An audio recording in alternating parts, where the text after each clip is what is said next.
मोना जी। माननीय अध्यक्ष जी, मैं मोना।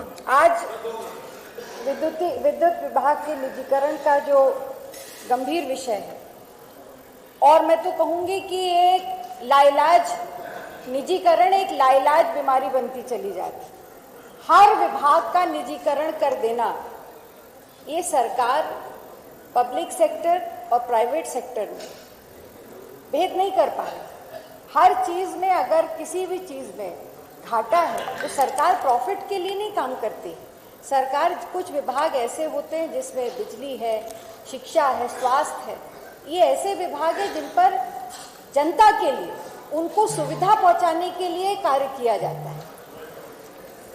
पर माननीय अध्यक्ष जी, ये सरकार लगातार विद्युत विभाग का जो पूर्वांचल और दक्षिणांचल को 5 जोन बनाकर निजी कंपनी को सौंपने का काम चल रहा है। इससे 42 जिले उत्तर प्रदेश के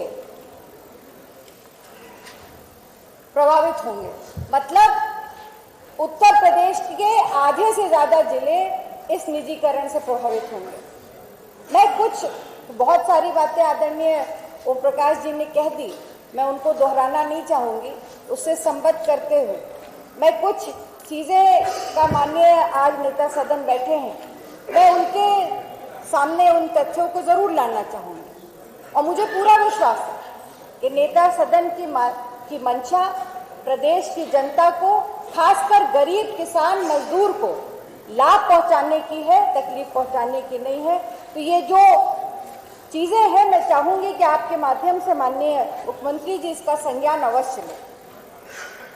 परिषद ने नियमों का दरकिनार किया गया इस पूरे जो ये निजीकरण की व्यवस्था हो, और अगर कोई तथ्य इसमें नहीं ठीक है तो मैं, माननीय मंत्री जी भी है, माननीय नेता सदन भी है, वो जरूर इसको अपने वक्तव्य में जरूर बताएंगे। परिषद ने स्टैंडर्ड बिडिंग गाइडलाइन के नियमों का भी उल्लंघन किया। दोनों नियमों की जो परिसंपत्तियां हैं वो लगभग 80,000 करोड़ से ऊपर। केंद्र के नियमों के मुताबिक अधिग्रहण करने वाली कंपनी की माली हालत निगम की कुल परिसंपत्तियों के 30% होनी चाहिए। ऐसे में 5 बिजली नई कंपनियों के हर मालिक की हैसियत कम से कम 4800 करोड़ होनी चाहिए। लेकिन प्रस्ताव में रिजर्व बिडिंग में शामिल होने वाली कंपनियों की माली हालत 2000 करोड़ रुपए रखी गई।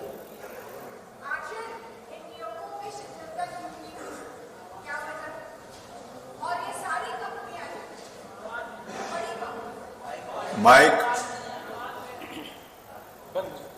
ये सारी कंपनियां बड़ी कंपनियां हैं, और क्यों उन कंपनियों को इस बिडिंग में मौका दिया गया जो इन नियमों में नहीं था? दूसरा,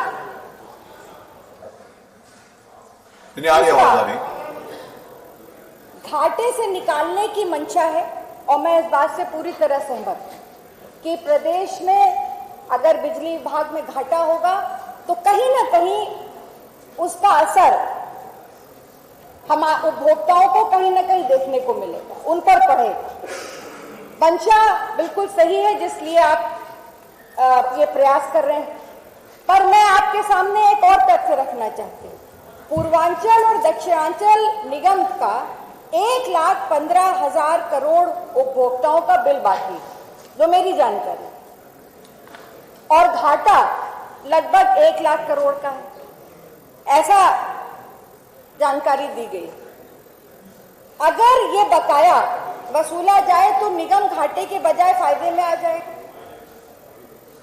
तो ऐसे ही क्यों नहीं वो बकायेदारों को से बकाया वसूला जा रहा है? क्या वजह है? क्यों शिथिलता उन पर बरती जा रही है? 44,000 करोड़ केंद्र सरकार ने आईडीएस में, ये केंद्र सरकार की योजनाएं दे रही है। अगर इन पैसों को खर्च किया जाएगा तो कहीं ना कहीं कॉरपोरेशंस की हालत सुधर सकती है, उनको एक अपॉर्चुनिटी मिल सकती है अपने आप को रिवाइव करने की। आप ये पैसा सरकार का, केंद्र सरकार का ले भी रहे हैं, इन कंपनियों की हालत को सुधार भी कर रहे हैं, और सुधारने के बाद इन प्राइवेट कहीं ना कहीं ये केवल प्रदेश के लिए नहीं, ये जो पैसे का दुरुपयोग हो रहा है ये भी गलत है। दूसरा बहुत गंभीर विषय है माननीय अध्यक्ष जी, लगभग 27,000 कर्मचारी इससे प्रभावित होंगे। दोनों डिस्कॉम के निजीकरण से ये यहाँ कार्यरत लगभग 1,000 के ऊपर अभियंता हैं, 2,000 के ऊपर जूनियर इंजीनियर है, 2300 टेक्नीशियन, लिपिक और कई सारे कर्मचारी।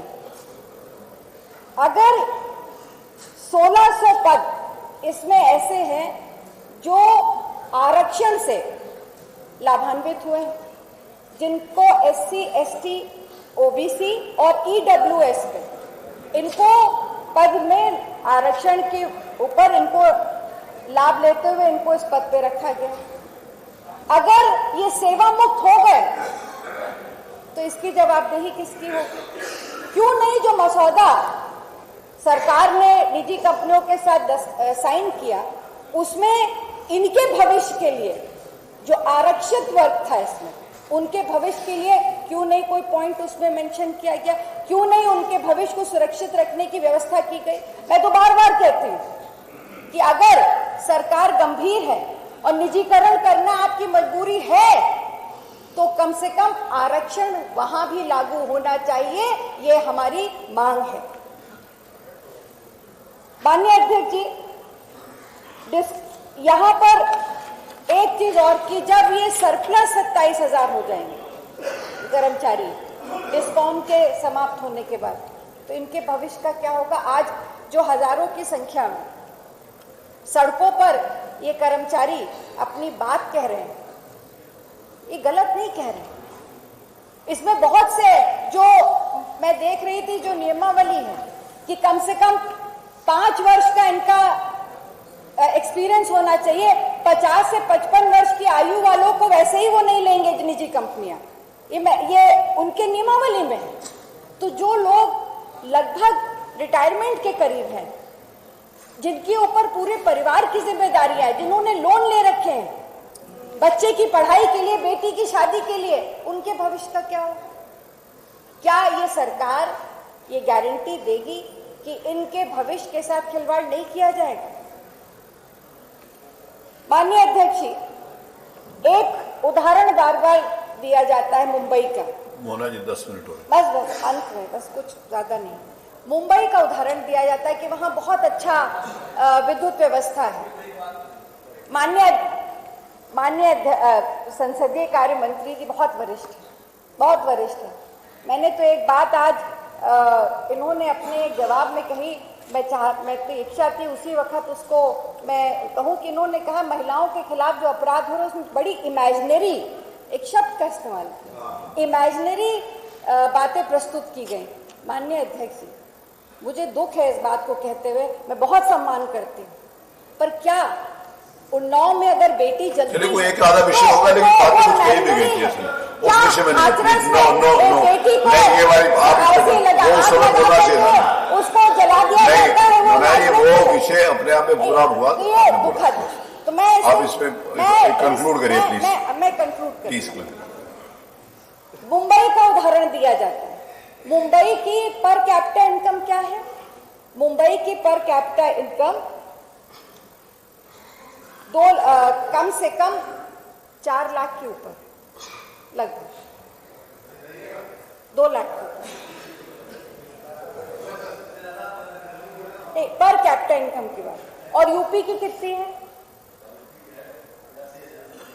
तो फिर क्या इन दो को कंपेयर किया जा सकता है? वहां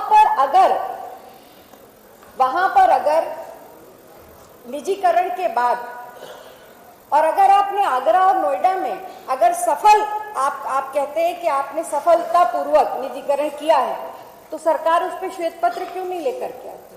लाइए, बताइए कि निजीकरण में क्या फायदे हुए हैं, आगरा में क्या फायदा हुआ है, नोएडा में, लाइए एक श्वेत पत्र। और अंत में माननीय अध्यक्ष जी, मैं एक बात ये जरूर कहूंगी कि जिस तरह से इस पूरे निजीकरण की जो व्यवस्था बताई गई सरकार ने जो कर रही है, इससे कहीं ना कहीं किसानों का, गरीब का, मजदूरों का और प्रदेश का जो आम उपभोक्ता है ये प्रभावित होगा। हम इसके पक्ष में हैं कि सरकार, और जैसा कि माननीय नेता सदन ने बताया कि निवेश आ रहे हैं, निवेश तभी आएंगे जब आप उनको इंफ्रास्ट्रक्चर मजबूत देंगे, और बिजली सबसे इंपॉर्टेंट एस्पेक्ट है उस इंफ्रास्ट्रक्चर का। आप जरूर मजबूत कीजिए, आप बिल्कुल उसको और जितनी चीजें ला सकते हैं जिसकी वजह से वो इंफ्रास्ट्रक्चर मजबूत हो, करिए। पर मैं ये भी पूछना चाहती हूँ कि पिछले 7.5 वर्षों में क्या कोई भी नया संयंत्र आपने लगाया? आपने क्या प्रयास किया इस प्रदेश? आपने महंगी बिजली खरीदी, आप खरीद रहे हैं, आपका प्रयास है, अच्छा प्रयास है कि कम से कम प्रदेश की जनता को बिजली दें, पर आप खरीद के दे रहे हैं। 25 करोड़ की आबादी का ये प्रदेश है, कम से कम नए संयंत्र लगेंगे तो बिजली आप खुद पैदा करेंगे। लगे बताएंगे। तो मैं अंत में सिर्फ इतना कहूंगी कि इस पर माननीय अध्यक्ष जी एक गंभीर चर्चा होनी चाहिए।